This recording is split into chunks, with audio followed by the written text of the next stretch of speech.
به نام خداوند جان و خرد که از این برتر اندیشه بر نگذرد. و با درود به شما دوستان، یاران، عزیزان، مهربانان، بانوان و سروران، درود به شما ایرانیان پراکنده در پهندشت گیتی ببخشید، و ایرانیان گرفتار در چنگ دزدان، قاتلان، قوادان، قاچاقچیان، بی پدر و مادران، بی ناموسان، امامداران بی امامگان، ریشداران بی ریشان، دزدان دزدان دزدان دزدان، حکومت دینی دزدان یا حکومت دزدی استفاده کنندگان از دین، از بالا تا پایین، از اکبر تا رهبر، از سه تا طویله‌ای به نام خبرگان، امامه در امامه، تشخیص امامه در امامه، شورا امامه در ریش در امامه، سه قوه دزد، مقننه، مجریه و قضاییه، رئیس جمهور دزد، وزرای دزد، هیئت دولت دزد، دزدی اسلامی. خوبیش فقط اینجاست، دزدی اسلامی جرم نداره چون الله اجازهشو داده، به شرط که سهم الله هم بریزن هوا. الله به شما اجازه میده دزدی کنی، الله بهت اجازه میده آدم بکشی، الله بهت اجازه میده مال مردم مصادره کنی بخوری، الله بهت اجازه میده تجاوز کنی به مردم، زن بچه مردم بگیری. الله کارش نمیشه کرد. وقتی الله گفت دیگه حکم الله رو که کارش نمیشه کرد، که باید اجرا کرد. من امشب یه خورده امشب ایران، امروز اروپا، امریکا که کسی ما رو نمیدونه صبحی و این موقع شده صبح، این مقداری سرما خوردم و در صورت سعی میکنیم که برنامه ها لنگ نشه. میبخشید اگر یه مقداری سرحال نیستم. این الله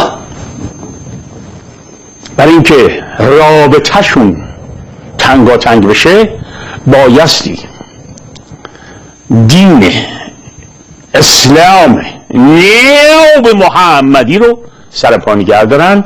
رشته‌ای که به طرف اینا اومده شاخه مذهب شیعه.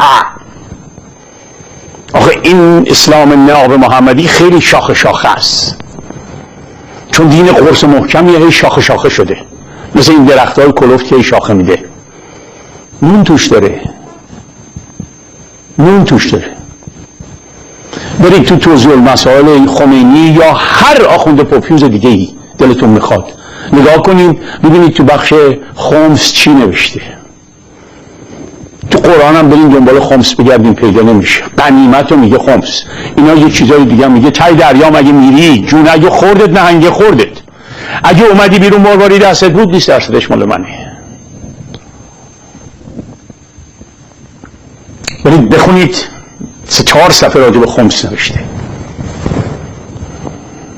بدید آخوند مفخور بخوره، نوش جونش. چون دزدانی که میدزدن باید سهم آخوند رو بدن، که آخوند به الله بگه اینا رو تو جهنم نبره بابت دزدیاشون، بابت دزدیاشون ببرشون تو بهشت.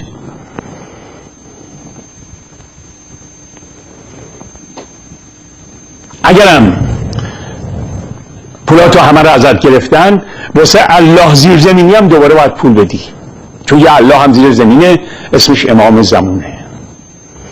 اینا نایب اونن، بابت اون پول میگیرن میریزن تو چاه، بره تو زیر زمین.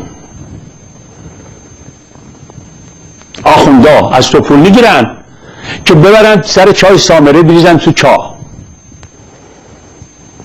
چون نفر اول میگفتش بدین به من تو خیک روغن قایم میکنم میدم به امام زمون. و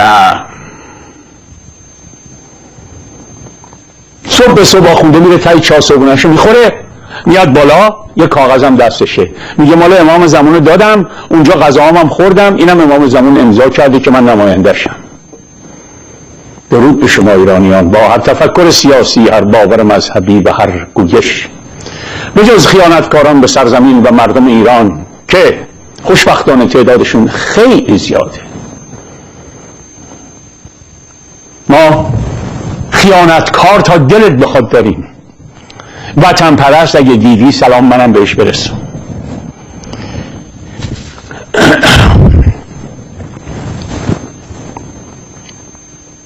حرف روز حرف ایران و نمیدونم فلسطین و اسرائیل و این حرف هاست. ولی اجازه بدید من قبل از اینکه به این مسائل وارد بشم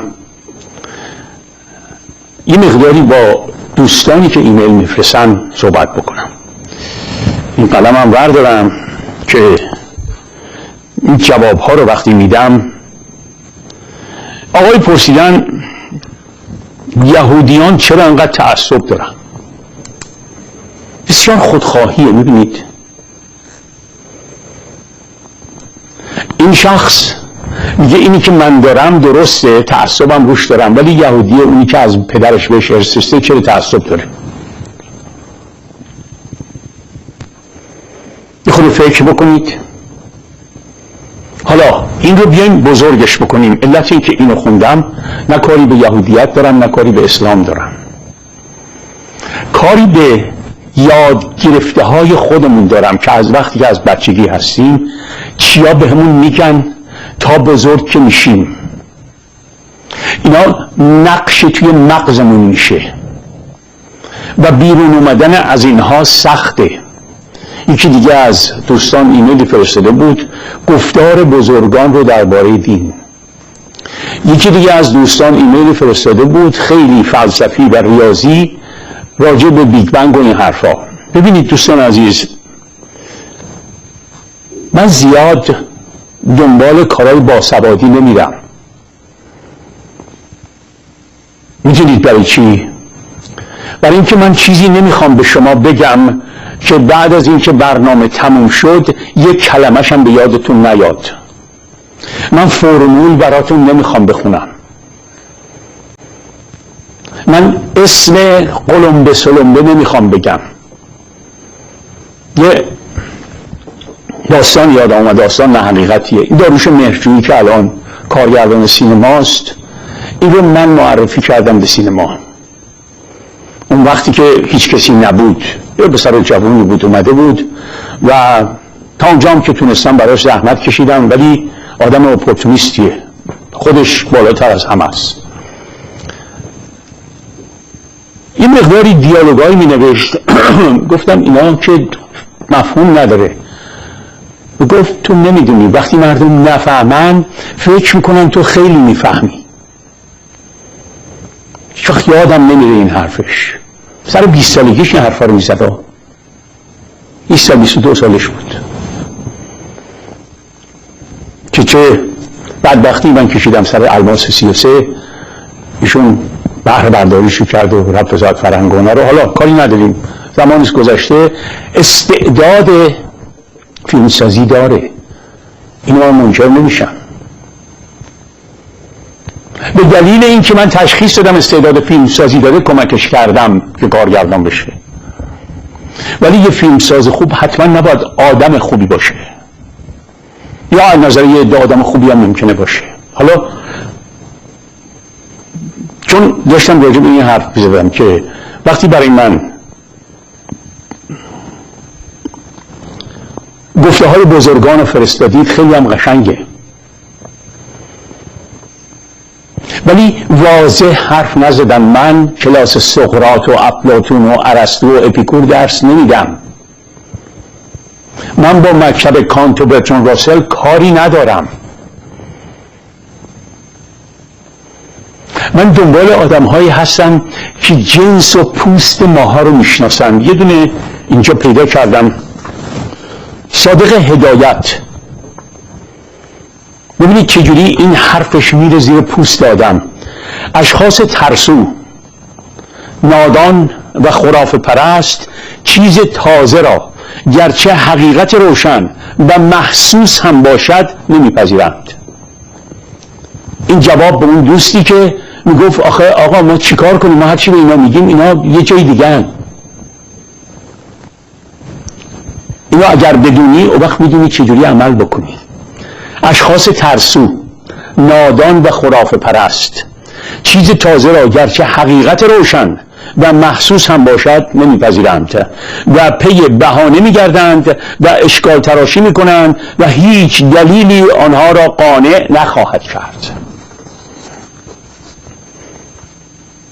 خیلی از شما دوستان میگید که ما وقتی با مردم حرف میزنیم یارو همینا رو میگه درسته، اما میگه که من دنبال کار خودم میرم.